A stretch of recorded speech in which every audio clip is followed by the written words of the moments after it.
Oh, saya merasa bangga karena konvensional dengan SRI hasilnya lebih banyak SRI daripada dibanding dengan konvensional. Atas penyampaian saya sangat bangga benar ini Pak dengan adanya hasil tanam Sri. Suatu perubahan cepat secara diam-diam sedang terjadi di banyak lahan pertanian di seluruh Indonesia dan bahkan di dunia.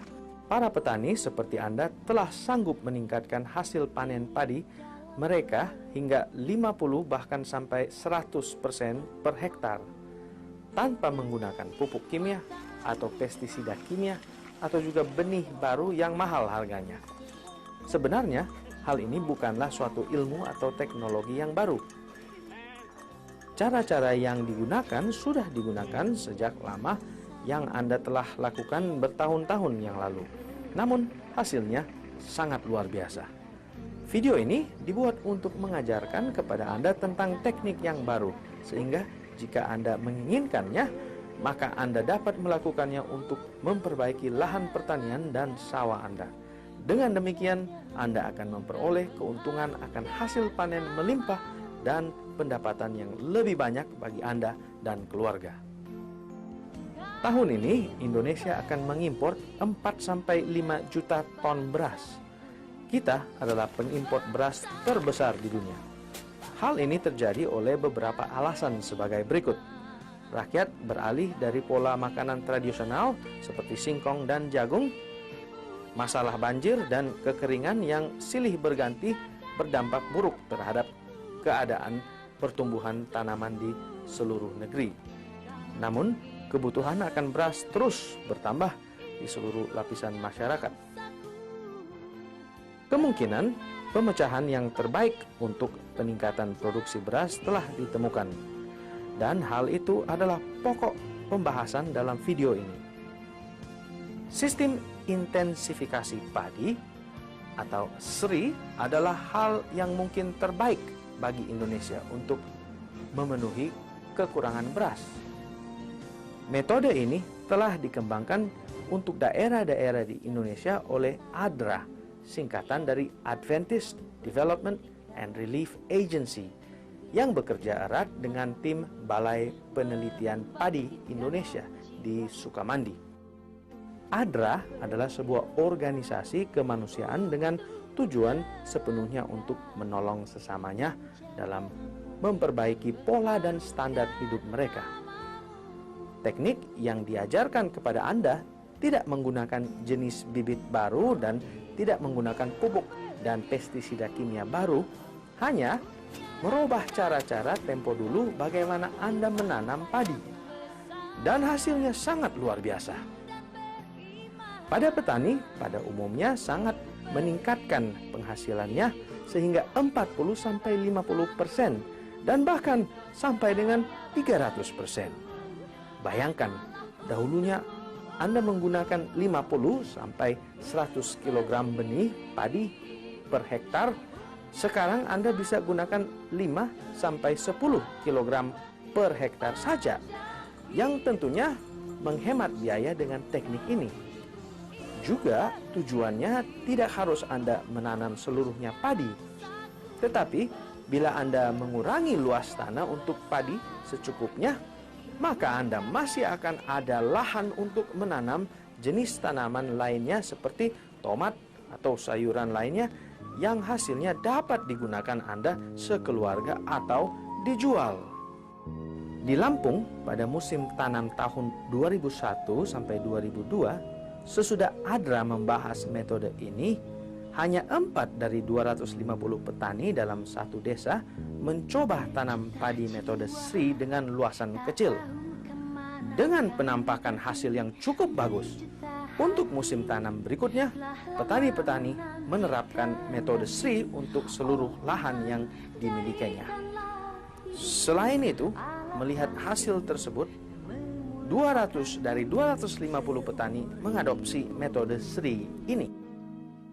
Cara baru berkocok tanam padi ini diperoleh dari teknik yang sudah dikembangkan di Madagaskar pada awal tahun 1980-an.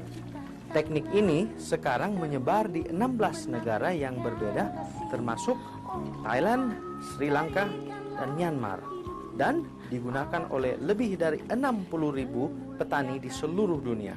Inilah apa yang dikatakan beberapa petani di Indonesia tentang SRI. Gimana dua nih? Ini satu jenis tanaman, cuman lain perlakuan. Yang ini SRI, yang ini konvensional. Cuman kalau dilihat dari perbandingan antara SRI dengan konvensional, memang SRI lebih bagus. Pertama dari panjang malai, dia cukup panjang. Terus ini dari ukuran malai biji lebih banyak, anakan lebih banyak, akar lebih panjang. Itulah kelebihannya SRI dengan konvensional. Jadi untuk ke depan ini saya ingin mengembangkan terus SRI. Jadi saya sebenarnya dengan adanya masuk Sri ini, petani kami, kelompok kami khususnya sudah mau melaksanakan dan mengajak tetangga-tetangga istilah kelompok tani yang lain untuk mengikuti tanaman sistem Sri ini. Teknik yang digunakan dalam SRI secara sederhana adalah membuat tanaman lebih kuat tumbuh di sawah. Tanaman yang semakin kuat membuat tanaman tumbuh lebih kokoh dan hasilnya lebih banyak. Ada prinsip ilmu pengetahuan yang masuk akal yang melatar belakangi teknik ini yang kami hendak ajarkan kepada Anda. Adalah penting bagi Anda memahami hal ini dan juga untuk mengerti bagaimana dan mengapa cara-cara ini bisa diberlakukan.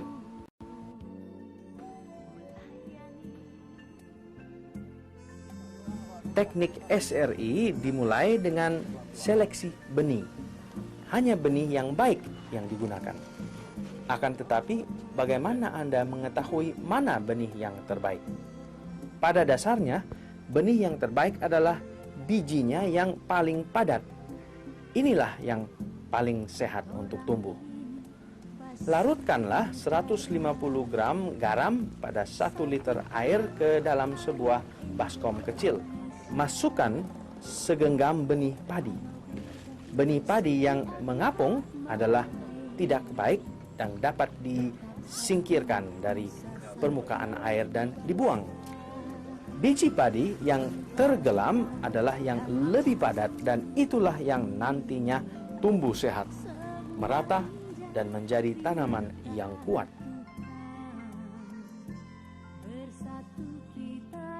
Teknik penyemaian adalah sama dengan yang biasa Anda lakukan.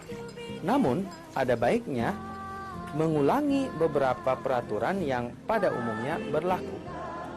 Buatlah suatu tempat penyemaian pada tanah yang lebih tinggi. Tentunya, keadaannya harus kering tetapi dengan syarat mudah diairi secukupnya. Bahan kompos haruslah digunakan dalam persiapan penyemaian untuk memaksimalkan pertumbuhan benih. Sebarkan benih agak longgar dari yang biasa Anda lakukan. Hal ini akan memudahkan mencabutnya dan memisahkan dari benih yang kecil nantinya. Bedeng-bedeng untuk benih tadi ditutup dengan daun-daun yang seperti jerami, padi, atau daun pisang untuk memberikan benih bertunas di tempat yang cukup teduh.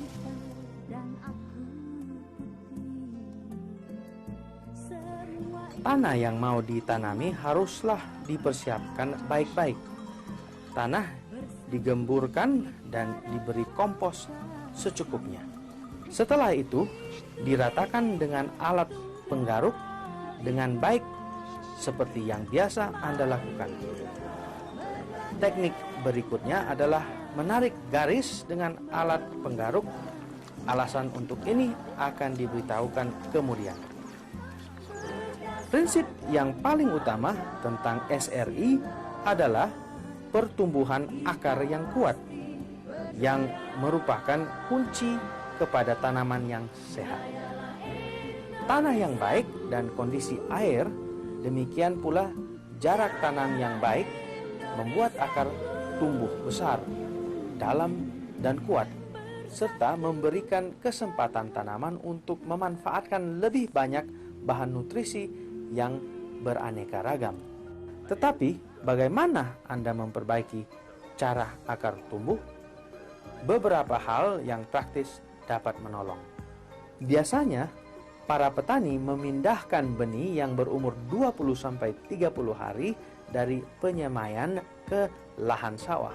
Ini disebabkan karena mereka berpikir bahwa lebih tersebut akan lebih tahan hidup. Sebenarnya, benih yang lebih tua telah kehilangan banyak potensi untuk bertumbuhan batang dan akar yang sehat. Dengan teknik SRI, kita memindahkan benih pada waktu masih sangat muda, yaitu sekitar umur 8-12 hari saja. Benih yang masih kecil, yang hanya punya 2 helai daun, dan kelihatannya sangat mudah patah. Namun, bila ditangani dengan hati-hati dan dengan teknik tambahan, maka benih ini memiliki potensi tumbuh dan menghasilkan 50-60 anakan padi per rumpun. Pemindahan benih harus dilakukan dengan hati-hati. Benih yang kecil harus diangkat dari penyemaian dengan menggunakan alat sendok semen atau plat besi atau papan dan sejenisnya sebagaimana terlihat dalam gambar untuk menjaga sebanyak mungkin tanahnya tetap melekat pada akar. Hal ini untuk menjaga gumpalan tanah tetap melekat pada akar. Gumpalan tanah tersebut mengandung cukup makanan bagi tanaman muda untuk pertumbuhan awal. Waktu memindahkan benih haruslah dilakukan dengan sangat hati-hati supaya tanah tetap melekat sewaktu diangkat. Kemudian ditaruh dengan hati-hati pula ke dalam tanah sawah untuk ditanam. Dengan pemindahan benih secara hati-hati, itulah akan membuat tanaman bisa hidup dan dengan cepat pula tumbuh. Perubahan lainnya adalah bahwa benih ditanam satu tanaman per lubang atau paling banyak 2 per lubang, bukan 3 atau 4 benih atau lebih dalam suatu lubang seperti yang dipraktekkan selama ini. Dasar pemikirannya seperti ini adalah di mana 2 atau lebih tanaman tumbuh berdekatan, maka akar-akarnya saling berebut bahan makanan. Hasilnya merupakan sejumlah tanaman yang di bawah standar pertumbuhan. Oleh karena itu, gunakanlah satu benih saja. Anda akan selalu mempunyai benih cadangan di tempat penyemaian untuk melakukan penyulaman tanaman yang kurang baik tumbuhnya, walaupun persentasinya kecil.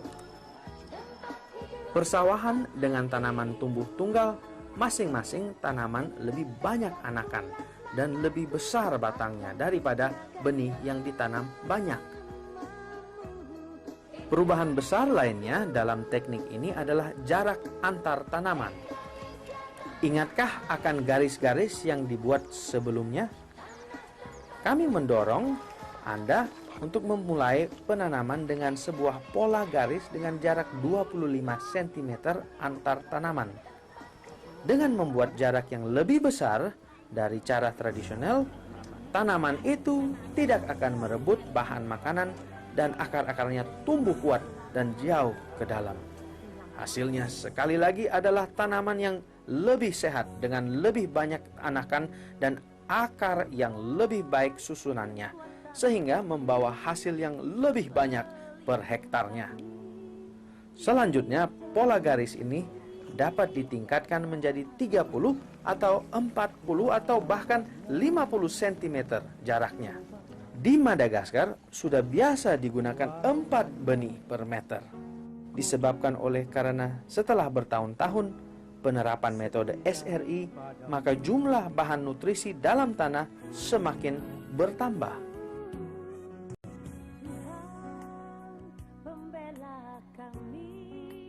Prinsip utama kedua adalah bahwa tanaman memerlukan aerasi tanah atau penyerapan udara yang baik, paling tidak pada tahap pertumbuhan awal. Bukan seperti sawah yang berlimpah air sebagaimana biasanya kita lakukan. Hal ini mungkin merupakan perubahan besar dibandingkan dengan teknik kebiasaan yang ada. Sawah tidak digenangi air pada masa pertumbuhan ini. Malahan, sawah itu dijaga tetap lembab atau macak-macak. Hal ini menjaga supaya tanah tetap mudah menyerap udara dan dengan demikian oksigen dan nitrogen mudah berada sekitar akar. Pemikiran di balik teknik ini adalah sesuatu yang sederhana. Padi sebagaimana tanaman lainnya perlu bernapas. Jika ada lapisan air, maka hal ini akan memutus jalur oksigen yang diperlukan akar untuk tumbuh dan tetap sehat. Jika tanaman padi tumbuh di sawah yang digenangi air, maka akar-akarnya akan terpisah-pisah dan membentuk kantongan udara yang dapat menyerap oksigen ke dalam jaringan tanaman dan untuk tumbuh. Akan tetapi, susunan akar tersebut lemah dan tidak sehat sehingga 3/4 dari akar-akar itu mati pada saat tanaman padi mulai berbunga dan membentuk biji. Oleh karena padi adalah tanaman berdaya tahan tinggi, maka tanaman ini dapat tumbuh di air namun tidak terlalu kuat. Tanaman padi tumbuh jauh lebih baik di sawah yang pembuangan airnya teratur. Pengelolaan air seperti itu sangat dianjurkan. Dengan menggunakan sedikit air setiap harinya, tanah akan tetap dalam keadaan lembab, tidak jenuh. Jika air dialiri pada sore hari dan berlebihan, maka pada pagi hari harus dikeringkan sehingga tanahnya dapat menyerap oksigen dari udara dan kehangatan sinar matahari. Juga beberapa kali selama masa pertumbuhan, sawah harus dibiarkan tanpa air selama 3-6 hari agar supaya tanah mengering dan permukaannya merekah. Kemudian, bila mana memasuki fase berbunga, sawah diairi setebal 1-2 cm dan dibiarkan hingga 10-15 hari sebelum panen. Pada saat itu, sawah dikeringkan dan tetap kering sampai biji padi masak. Ada cara lain untuk pengelolaan air yang tidak banyak menggunakan tenaga kerja, namun memberikan hasil yang baik. Cara ini adalah dengan secara bergantian menggenangi sawah dan kemudian mengeringkannya selama 3-6 hari. Anda harus menentukan sendiri jangka waktu pergantiannya. Tetapi, kerjakanlah dengan dasar pemikiran bahwa tanah itu harus macak-macak dan bukannya jenuh. Dengan demikian, akar-akarnya tidak mengalami kekurangan oksigen terlalu lama. Paling lama seminggu digenangi air, akar-akar tanaman padi dapat bertahan sebelum akhirnya rusak. Inilah perbedaan yang paling besar dari cara yang biasa Anda lakukan untuk bercocok tanam padi. Percayalah, dengan cara ini Anda akan berhasil.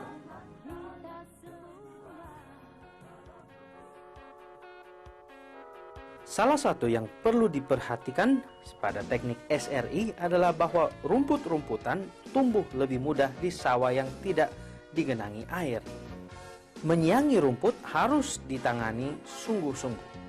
Penyiangan membantu proses pengikatan udara pada tanah yang tentunya sangat baik untuk tanaman padi dan juga membantu akar untuk mengembangkan diri. Penyiangan akan menghambat rumput-rumputan bersaing dengan tanaman padi untuk memperoleh bahan makanan.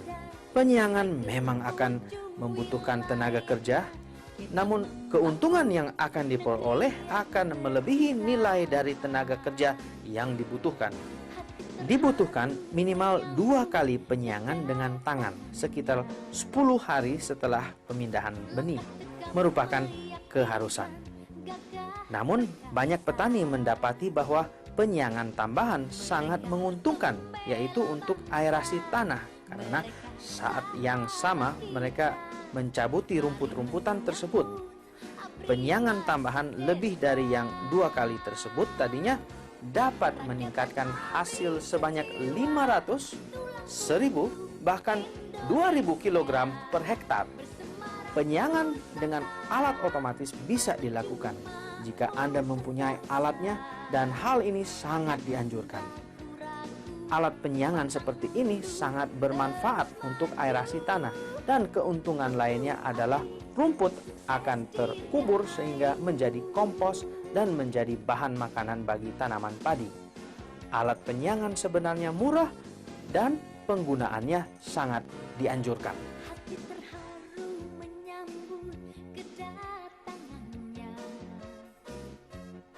Prinsip kunci yang ketiga dari SRI adalah tanah yang sehat.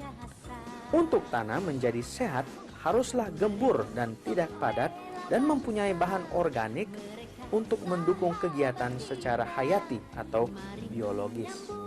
Yang dimaksud dengan kegiatan hayati adalah berbicara tentang jutaan bakteri yang sangat kecil, tentang jamur dan hewan bersel satu yang memanfaatkan bahan-bahan organik tadi.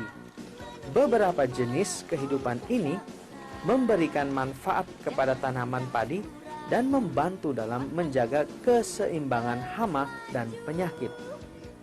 Makhluk hidup kecil yang tidak kelihatan ini menolong juga untuk menjaga kesuburan tanah. Hal ini dikarenakan oleh beberapa jenis mikroba di daerah akar tanaman padi dapat mengambil nitrogen dari udara dan merubahkannya menjadi bentuk yang dapat diserap oleh akar padi tersebut. Hal ini merupakan bentuk pupuk nitrogen gratis dan sangat berfaedah bagi pertumbuhan tanaman. Yang Anda perlu sediakan adalah kompos. Kompos menyediakan bahan makanan bagi mikroorganisme dan hewan yang lebih besar seperti cacing tanah, semut, dan rayap.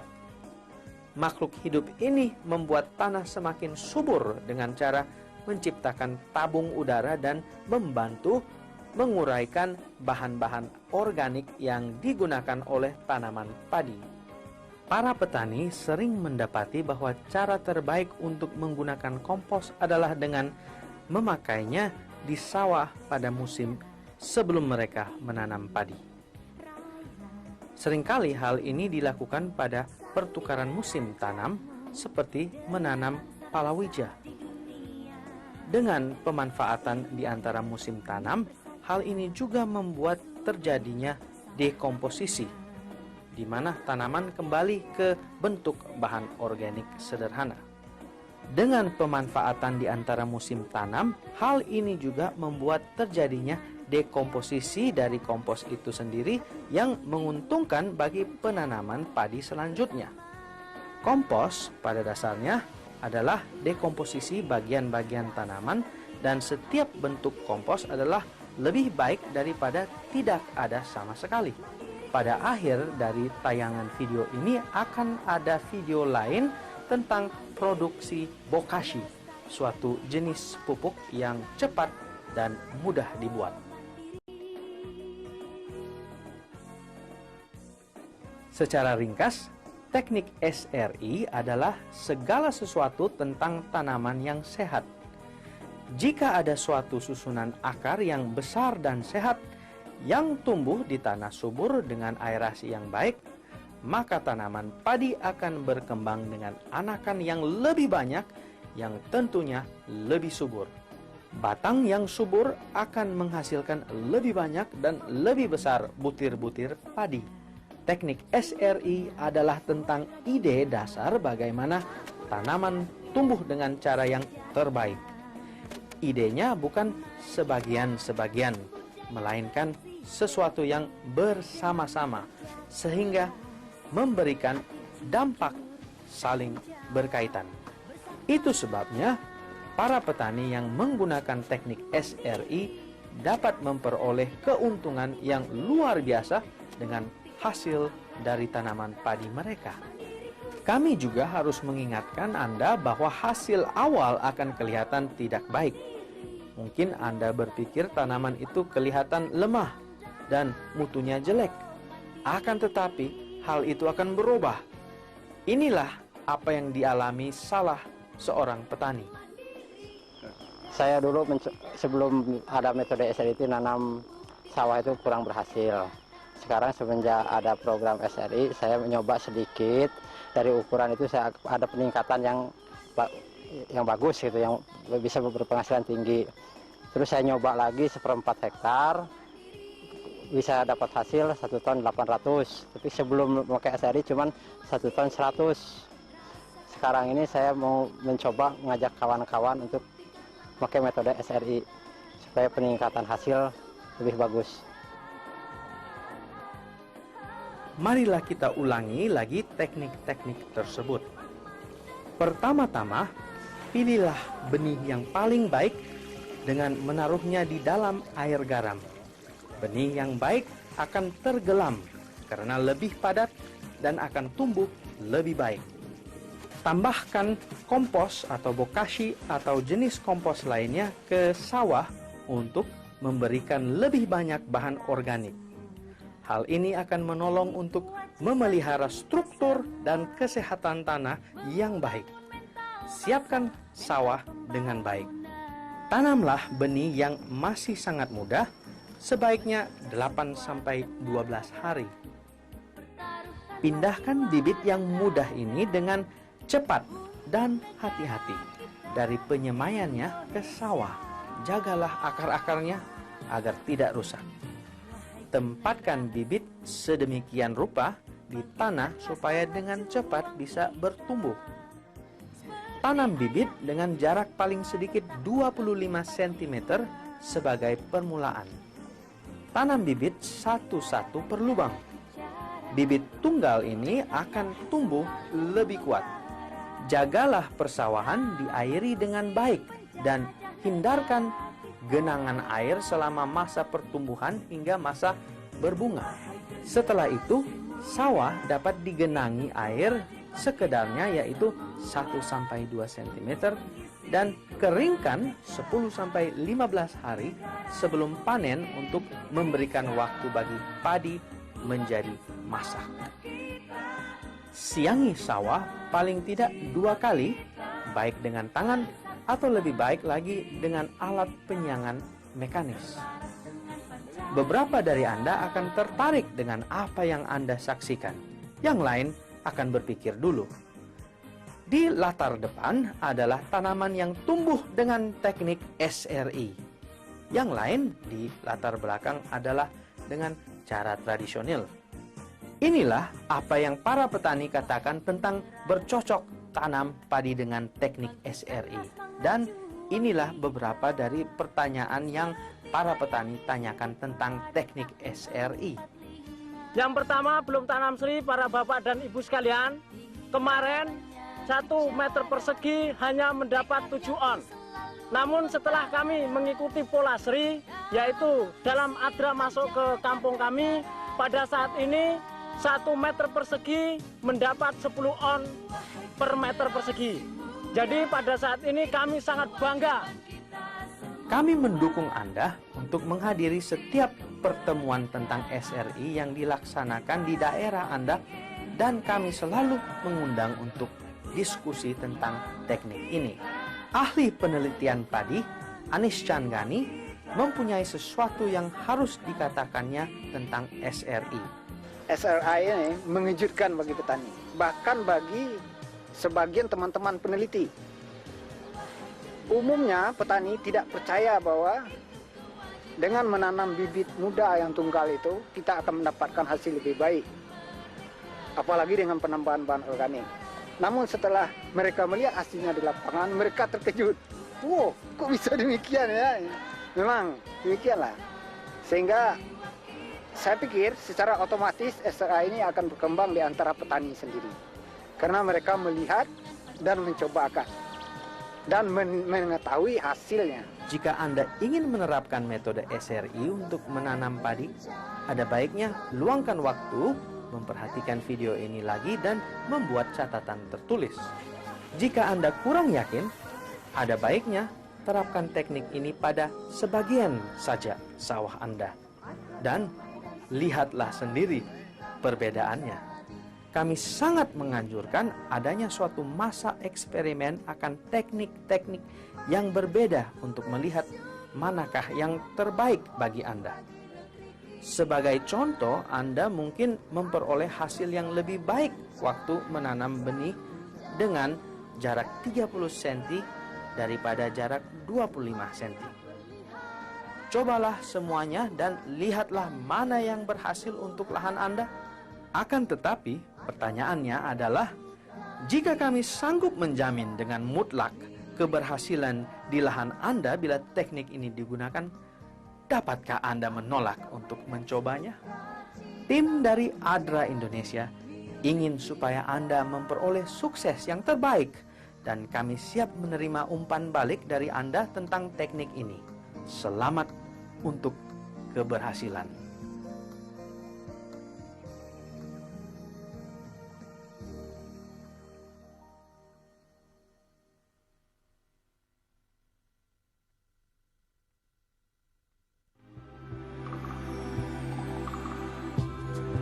Hama keong emas adalah salah satu masalah besar yang bisa dialami oleh para petani di seluruh Indonesia. Hama keong emas selalu memakan tanaman benih. Berikut ini adalah teknik untuk membasmi hama keong emas ini. Pertama-tama, potonglah kayu sepanjang setengah meter. Tempatkan kayu itu di ujung sawah seperti yang Anda lihat. Dan tempatkan kayu berikut ini dengan jarak sekitar 2 meter dari satu sama lainnya. Setelah itu, potonglah kayu menjadi 2 dan simpanlah makanan seperti rumput seperti yang terlihat sebagai berikut ini. Keong emas ini akan naik sendiri ke atas kayu untuk membuahkan anak seperti biasanya. Keongnya kemudian bisa diangkat dari kayu dan dibuang. Ini adalah cara yang terbaik dan tercepat untuk membasmi sawah Anda dari hama keong emas.